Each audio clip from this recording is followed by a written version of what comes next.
ஸ்ரீ கர்க சம்ஹிதை அஸ்வமேத காண்டத்தின் 29ஆம் அத்தியாயம். யாதவர்களுக்கும் அசுரர்களுக்கும் இடையிலான உக்கிரமான போரும் ஊர்த்வகேசனுக்கும் அனிருத்தனுக்கும் இடையிலான சண்டையும்.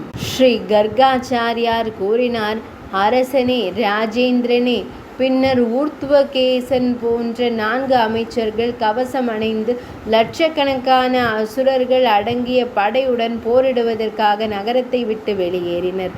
நரேஸ்வரரே, அவர்கள் அனைவரும் வில்லாளர்கள் மற்றும் வித்யாதரர்கள் போல சக்தி வாய்ந்தவர்கள். அவர்கள் இரும்பு கவசம் அணிந்து வாள், ஈட்டி, கதாயுதம், பரித்திரம், மூகர், ஏகனி, தக்ஷாகினி, சதக்னி, புசுகண்டி, ஈட்டி, பிண்டிபாலம், சக்கரம், சாயகா, சக்தி மற்றும் பிற ஆயுதங்களை தாங்கியிருந்தார். யானைகள், குதிரைகள், தேர்கள், நீர் யானைகள், பசுக்கள், எருமைகள், மான்கள், ஒட்டகங்கள், கழுதைகள், பன்றிகள், ஓய்நாய்கள், சிங்கங்கள், நரிகள், பெரிய பசுக்கள், சங்குகள், கழுகுகள், முதலைகள் மற்றும் திமிங்கிலங்கள் இந்த வாகனங்கள் போர்க்களத்திற்கு சென்றன. அக்காலத்தில் சங்குகளின் முழக்கத்தினாலும் முரசுகளின் ஒலியினாலும் வீரர்களின் சிங்க கர்ஜனையினாலும் பீரங்கிகளின் சத்தத்தினாலும் பூமி அதிரத் தொடங்கியது. இத்தகைய பயங்கரமான அசுர படையை கண்டதும் மகேந்திரன், குபேரன் உள்ளிட்ட தேவர்கள் அனைவரும் அச்சமடைந்தனர். பலமுறை பூமியை வென்றிருந்த வலிமை மிக்க யாதவர்கள் கூட அந்த அசுர படையை கண்டதும் மனமுடைந்து போக தொடங்கினர். முன்னதாக ராஜசூய யாகத்தின் போது பிரத்யும்னன் சந்திராவதி நகரில் யாதவர்களிடம் பேசியிருந்த வார்த்தைகளையே மீண்டும் கூறி அவர்களை பணிவாகவும் பொறுமையாகவும் இருக்குமாறு ஊக்குவித்தார். ஸ்ரீ கர்காச்சாரியார் கூறினார், அரசே, இதனை கேட்டதும் யாதவர்கள் உடனடியாக ஆயுதம் ஏந்தினர். தோற்கடிக்கப்பட்டு பிச்சை எடுப்பதை விட மரணமே மேல் என்று அவர்கள் கருதினர்.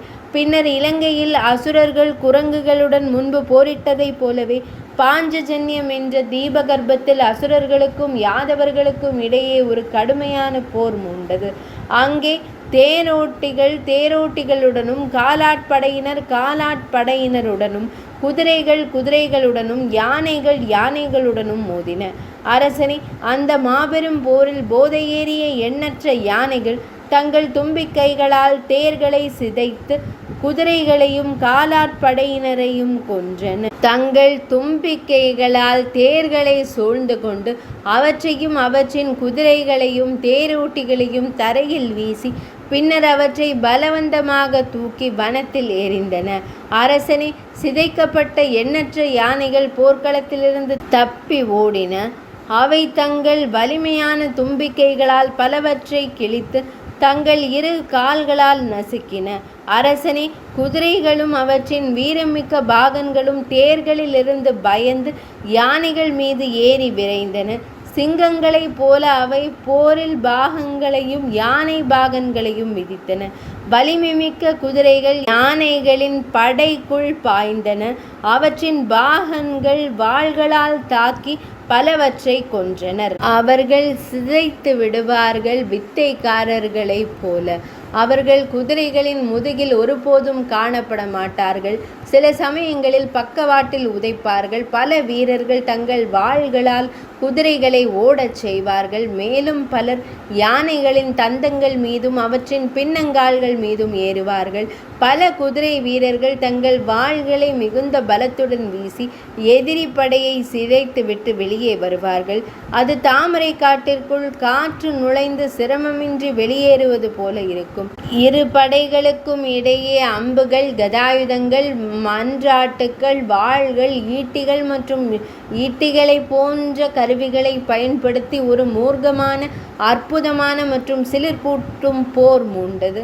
போர்க்களத்தில் யானைகள் பிளிரின, குதிரைகள் உரக்க கனைத்தன, எண்ணற்ற காலாட்படை வீரர்கள் அலறினர். அவர்களின் தேர்களின் சக்கரங்கள் சலசலத்தன. படைகளின் கால்களிலிருந்து எழுந்த புழுதி வானத்தை இருளாக்கியது. போர்க்களத்தில் நண்பனையும் எதிரியையும் பிரித்தறிவது கடினமாக இருந்தது. அம்புகளின் மழை எண்ணற்ற வீரர்களை சிதைத்தது. புத்த ஸ்தலத்தில் முறுக்கப்பட்ட தேர்கள் மரங்களின் அடிமரங்களில் விழுந்தன. வீரர்கள் குதிரைகள் மற்றும் குதிரைகளின் மீது விழுந்தனர். வீரமிக்க வீரர்களின் கோரமான மண்டையோடுகள் போர்க்களம் முழுவதும் பாய்ந்தன. அந்த மாபெரும் போரில் அவர்கள் குதிரைகளையும் வீரர்களையும் இரக்கமின்றி கொன்றனர். வெட்டும் அம்புகள் அந்த இடத்தை கும்மிருட்டில் மூழ்கடித்தன. யானைகளின் தந்தங்கள் உடைந்ததால் அவற்றின் உள் துளைகளிலிருந்து வட்டமான முத்துக்கள் இரவு வானிலிருந்து நட்சத்திரங்கள் சிதறுவதைப் போல விழுந்தன. அதன் பின்னர் இரு படைகளிலும் இரத்த ஆறாக ஓடியது. மேலும் வேதாளங்கள் சிவபெருமானுக்கு மாலை செய்வதற்காக துண்டிக்கப்பட்ட தலைகளை சேகரிக்க தொடங்கினர். சிங்கத்தின் மீது அமர்ந்திருந்த மகாகாளி மண்டையோடுகளில் இருந்து இரத்தத்தை அருந்தியபடி தாக்கினிகளுடன் போர்க்களத்திற்கு வந்தாள். தாக்கினிகளும் தங்கள் குழந்தைகளுக்கு சூடான இரத்தத்தை ஊட்டி அவர்களின் விழிகளை துடைத்து, அழாதீர்கள், அமைதியாக இருங்கள் என்று அவர்களை வற்புறுத்தினர். வித்யாதாரர்கள், கந்தர்வர்கள் மற்றும் அப்சர பெண்கள் வானத்தில் நின்று சத்திரிய தர்மத்தில் உறுதியாக இருந்து வீர மரணம் அடைந்த தெய்வங்களை போன்ற வீரர்களை புகழ்ந்தனர். அவர்கள் அவளை தேர்ந்தெடுப்பார்கள், கணவனுக்காக தங்களுக்குள் சண்டையிடுவார்கள். மனம் கலங்கி ஒருவருக்கொருவர் நீ அல்ல, இந்த வீரனே எனக்கு தகுதியானவன் என்று சொல்லிக் கொள்வார்கள். அரசனே, எத்தனை புண்ணிய வீரர்கள் போர்க்களத்தை விட்டு விலகாமல் வீர மார்க்கத்தை அடைந்து சூரியனை துளைத்து விஷ்ணுதாமம் சென்றனர்.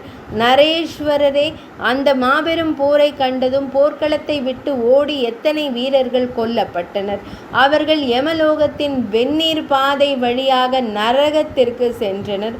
இவ்வாறு எதுகுலத்தின் அனைத்து வீரர்களும் மாபெரும் அசுர வீரர்களை அழித்தனர். அதே போல அந்த மாபெரும் போரில் அசுரர்கள் பல்வேறு ஆயுதங்களை பயன்படுத்தி யாதவ வீரர்களை மரணத்தின் கன்னங்களுக்கு அனுப்பினர். அரசனே, போரிட லட்சக்கணக்கில் வந்திருந்த அசுரர்கள் அனைவரும் அந்த போர்க்களத்தில் மரணத்தின் இரையானார்கள். ஆயிரக்கணக்கான யாதவர்களும் போர்க்களத்தில் கொல்லப்பட்டனர். அம்புமழையால் அங்கே இருள் சூழ்ந்தபோது வில்லாளர்களில் சிறந்தவனான அனிருத்தன் தேவேந்திரன் விருத்ராசுரனுடன் போரிட்டதைப் போலவே ஊர்த்வசேஷனுடன் போரிடத் தொடங்கினான். நிருபேஸ்வரரே, கதன் நதியுடனும் விரகன் சிங்கத்துடனும் சாம்பன் குசாம்பனுடனும் அந்த போர்க்களத்தில் போரிடத் தொடங்கினர். இவ்வாறு அவர்களுக்கு இடையே ஒரு மாபெரும் கொந்தளிப்பான போர் மூண்டது. மகாராஜா, அப்போது ஊர்த்வகேசன் மீண்டும் மீண்டும் தலை வணங்கி பிரத்யும்ன குமாரனின் புத்த ஸ்தலத்தில் 10 அம்புகளை எய்தான். ஆனால் சிறந்த வில்லாளரான ருக்மாவதியின் மகனான அனிருத்தன், ருக்மாவதி குமாரனான அனிருத்தன் அவை அனைத்தையும் வெட்டி வீழ்த்தினான். பின்னர் ஊர்த்வகேசன் மீண்டும் அவனது கவசத்தின் 10 அம்புகளை எய்தான். அவை அனைத்தும் தங்க இறகுகளால் அலங்கரிக்கப்பட்டிருந்தன. அவை அனிருத்தனின் கவசத்தை துளைத்து அவன் உடலுக்குள் பாய்ந்தன. பின்னர் அவன் 4 அம்புகளால் அவர்களின் 4 குதிரைகளையும் கொன்றான். 20 அம்புகளால் அவர்களின் வில்லை உடைத்தான். ராஜேந்திரரே, வால்வலின் அந்த வலிமை மிக்க சேவகன் அனிருத்தனின் தேரை பயனற்றதாக்கிய போது அவன் அதை விட்டுவிட்டு மற்றொரு தேரில் ஏறினான். அசுரர்களிலேயே சிறந்தவன் அந்த தேர் தேவேந்திரனுக்கு கொடுக்கப்பட்டது.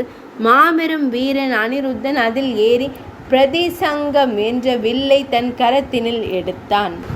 பகவான் ஸ்ரீ கிருஷ்ணர் அளித்த வில்லின் நாணில் அம்பை பொருத்தி வயிறார உண்ட பிரத்யும்ன குமார் தன் சாமர்த்தியத்தை காட்டி அதை ஊர்த்வகேசனின் தேரை நோக்கி எய்தார். தேரோட்டி ஊர்த்வகேசனின் தேரை உச்சிக்கு தூக்கி 2 நிமிடங்கள் சுழற்றினார். பிறகு ஒரு குழந்தை கண்ணாடி பாத்திரத்தை எறிவதைப் போல அதை திரும்ப எறிந்தார். அவனை வானத்திலிருந்து பூமிக்கு கீழே போட்டது போல இருந்தது. ஊர்த்வகேசனின் தேர் தணல்களை போல சிதறிப்போனது. அரசர்களிலேயே சிறந்தவரே, அவனுடைய தேரோட்டி உள்பட அவனுடைய குதிரைகள் அனைத்தும் அவன் கண் முன்னே மடிந்தன. வானத்திலிருந்து அவனது கூந்தல் விழுந்ததால் அவன் போர்க்களத்தில் மயங்கி விழுந்தான். இது ஸ்ரீ கர்க சம்ஹிதையின் அஸ்வமேத காண்டத்தில் உள்ள யாதவர்களுக்கும் அசுரர்களுக்கும் இடையேயான போரின் வர்ணனை என்ற தலைப்பு கொண்ட 29ஆம் அத்தியாயம் இனிதே நிறைவடைந்தது.